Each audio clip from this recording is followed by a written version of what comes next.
Hi everyone, my name's Rupert Gough and I'm the founder of Mortgage Lab. I've been working in the finance industry for about 11 years now, and over the time I've noticed that one of the hardest things for a mortgage advisor is to keep up with the policies. What was true last month isn't necessarily true this month. And so I set up the Mortgage Lab with the goal to share knowledge between my mortgage advisors rather than siloing that knowledge into separate areas.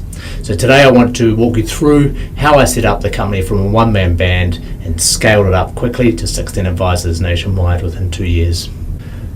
One of the first problems I struck when I started the business was the need for cash flow, and I solved that by going out and finding an angel investing firm that would be prepared to buy shares in my business and thereby inject cash into it.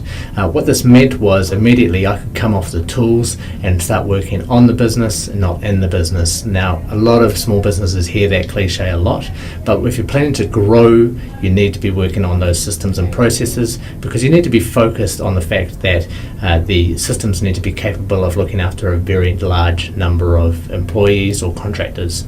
So solve that cash flow problem in the immediate instance, and it might be money that you have or money that other companies have, and you can come right off the tools and work on that.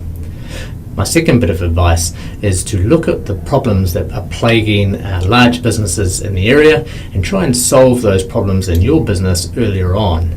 For example, what I noticed was that real estate agents have individual contracts for their agents, and the commission split that they take might differ from agent to agent. Now, when one of the agents hears that another colleague is getting more commission, all hell can break loose. So what I tried to do is make a uniform and in-depth contract for my advisors that I stuck to, and there were no changes throughout there. Now, there was one exception. Someone pointed out to me that once they reach a certain amount of volume, they'd like it if they got more commission. I thought that was fair enough, and so what I did was I altered the contract for them and everyone going forward, and just created an addendum for everyone who was currently in the company. That was pretty easy because I had a small business that was growing. There was no problem with getting something wrong. I just managed to fix it earlier on. So try and find those problems that other businesses are having and fix it early in your business so you can scale nicely. And this really brings me on to my third bit of advice, which is not to sweat the imperfections. As you scale your business up, you'll find that some things now work that weren't working as a smaller business. For me, that was our number of databases that we had. We had a database for our industry-specific CRM. We had our MailChimp database to send out newsletters. We had our database for SurveyMonkey to send out testimonials to, a database with social media broadcasting, all of these separate databases that weren't working together. So I decided after about 18 months to amalgamate those databases together and really tidy up the data that we were using.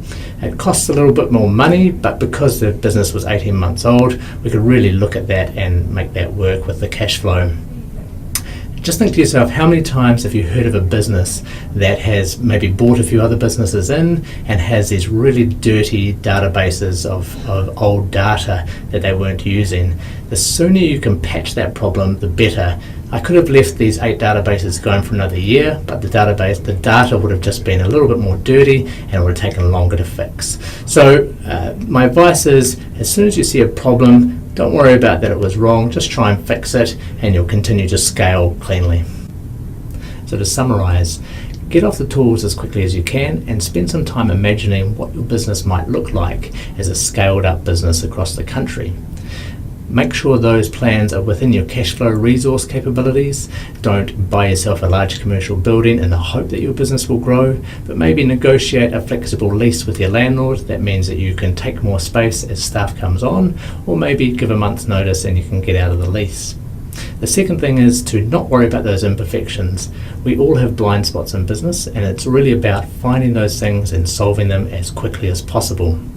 The litmus test that I like to use is ask myself the question, if a large competitor or a large branded company like Google moves into my industry, how much trouble is my business in? Now, of course, the answer is usually a lot of trouble, but my aim is to become a brand around the country that is impervious to larger brands coming in and stealing it. It's got a good reputation, a good brand, and so I don't have to worry about large brands coming in and stealing my market share. Hey, thanks for watching my quick video. If you liked what you saw, try and click the link below and invite other people to share it. And if you can go to our Give a Little page and donate to the I Have a Dream charitable trust, that would be great. Thanks.